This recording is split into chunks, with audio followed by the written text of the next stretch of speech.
All right, we're still in section 9.3.3. Now we're looking at the factor theorem. So the factor theorem says for a given polynomial function f of x, x minus c is a factor of f of x if and only if f of c equals 0. So basically, if you're going to be dividing, your remainder would have to be 0 for that root. Okay, and we'll see what that means in a second. So it says use the factor theorem to determine which binomials are factors and which of the given functions. Circle all that apply. So again, if we divide and the remainder is 0, then it is a factor. If we divide and we have a remainder other than 0, then it is not a factor. Kind of like regular division, where if I divide and it's a remainder of 0, then it is a factor. For example, 6 divided by 3 equals 2 with a remainder of 0. So 3 is a factor of 6. Same concept. All right, so if we look at number 1, x cubed minus 31x plus 30. So I'm going to set up my synthetic division. So I have 1. Be careful because you're missing an x squared, 0, negative 31, and 30. And then my first root would be negative 1. Okay, because again, I'm setting that equal to 0. So bring the 1 down here. 1 times 1 is negative 1. 0 minus 1 is negative 1. 1 times negative 1 is 1. Negative 31 plus 1 is negative 30. And then negative 30 times negative 1 is positive 30. And that would give me a remainder of 60. So this has a remainder of 60, not 0, so this is not a factor. We can cross this one off. All right, I'm going to do the same thing now with the x minus 5 root factor, which would be a root of 5. So again, 1, 0, negative 31, and 30. And then I'd have 5. So bring down the 1, 5, 5. 5 times 5 is 25. That would be negative 6. Negative 6 times 5 is negative 30. That gives me a remainder of 0. So that means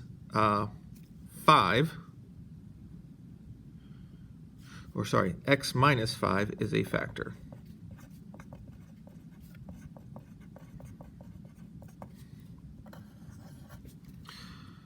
And so now as I go and check my x plus 6 factor, I can either go back to this original equation and do the synthetic division, or if it's a factor, it's a factor. So as long as it's factored once, I could redivide from where I'm at right now. And that'd be a little less work. So it doesn't matter. You could go back to this one, or I'm going to just continue off what we had before. So now I have 1, 5, negative 6. Because remember, this would be x squared plus 5x minus 6. That's what that would be. So I'm going to do synthetic division with this now, and my root is negative 6. So bring the 1 down. That would be negative 6, negative 1. And when I multiply negative 1 times negative 6, I get positive 6. That's a remainder of 0. So x plus 6 is also a factor.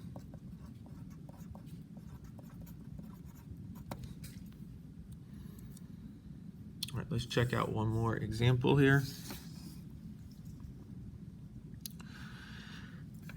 All right, so as I check it out, look to see if we skip anything. We're not skipping anything, but we don't have a constant, so we do want to add that 0 in at the end. So I'd have 1, negative 6, negative 17, 78, negative 56, and then 0. So remember, you have to always fill in all your placeholders with zeros if you don't have it. The root would be 2. 1 times, or bring down the 1 here. 1 times 2 is 2. Negative 6 plus 2 is negative 4. Negative 4 times negative 2 is negative 8. Negative 17 minus 8 is negative 25. Negative 25 times 2 is negative 50. Add them together and get 28. 28 times 2 is 56. I get a remainder of 0, or 0. 0 times 2 is 0, and I bring that down, which is 0. So, x minus 2 is a factor.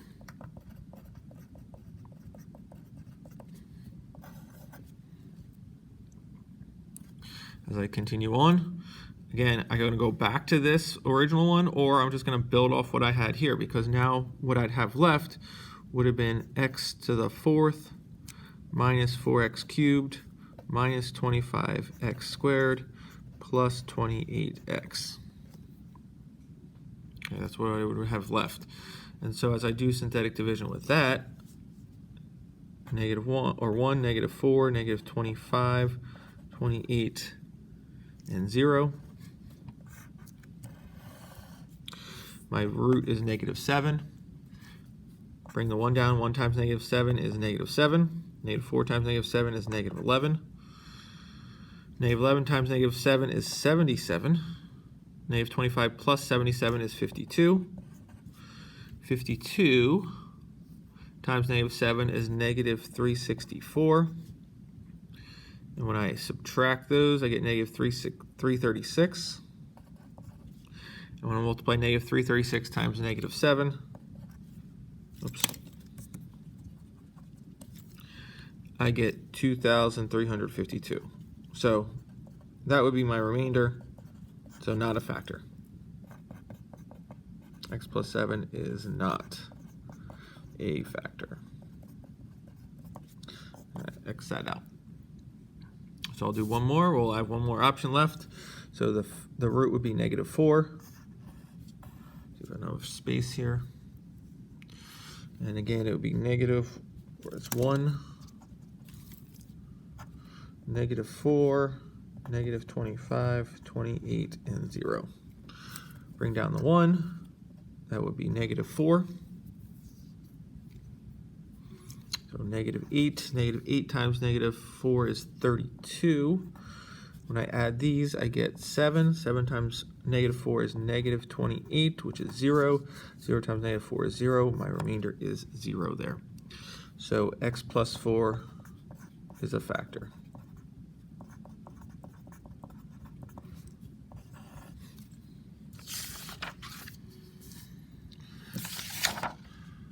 All right, on the back, you have some to try. So go ahead and please try doing those on your own.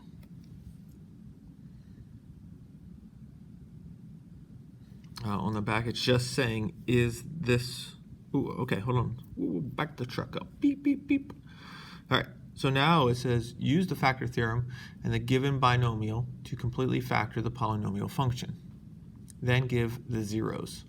So I have f of x equals x cubed plus 3x squared minus 4x minus 12. And I have one factor of x plus 3. So the first thing I have to figure out is this a factor or not? So my root is -3.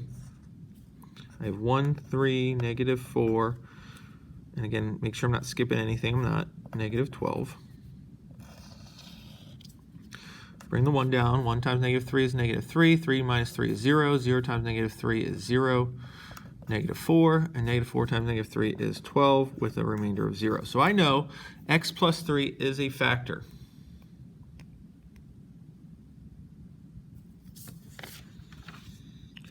So what that tells me is my equation can now be rewritten as this. F of x equals, and I know x plus 3 is now a factor. So what we're really doing is factoring this equation, this standard form polynomial, to get it into factored form.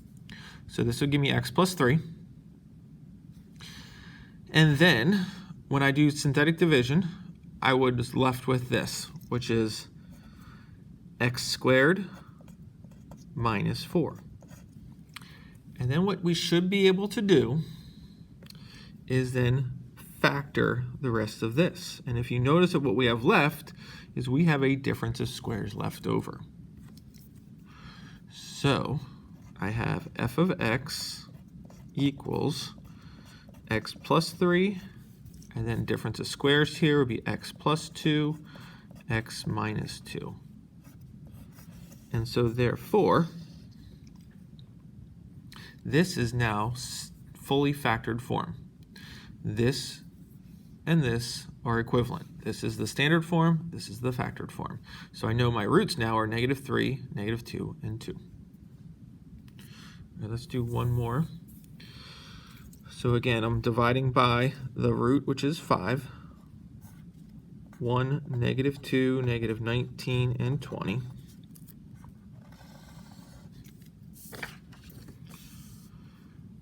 And I bring the 1 down. 1 times 5 is 5. -2 times 5 is 3. 3 times 5 is 15. -14 plus 15 is -4.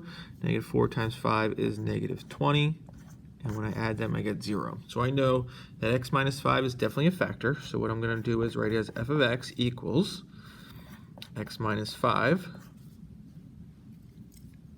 And then I'm going to write it as, what I have left will be x squared plus 3x minus 4. And so from there, I can factor this with good old Sam. So my full factored form would be x minus 5 times x to x. So it multiplies the -4, adds to +3, +4, and -1. And then it also does say give the zeros. So remember the zeros are the roots, so it's 5, -4, and 1.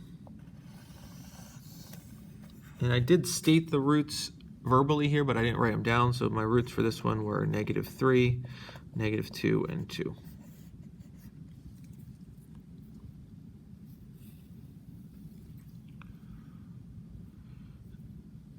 And then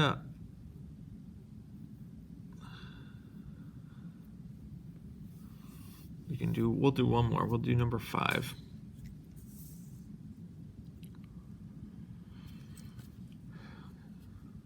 So my root is 7. So I end up getting 2, -7, 50, -53, 28.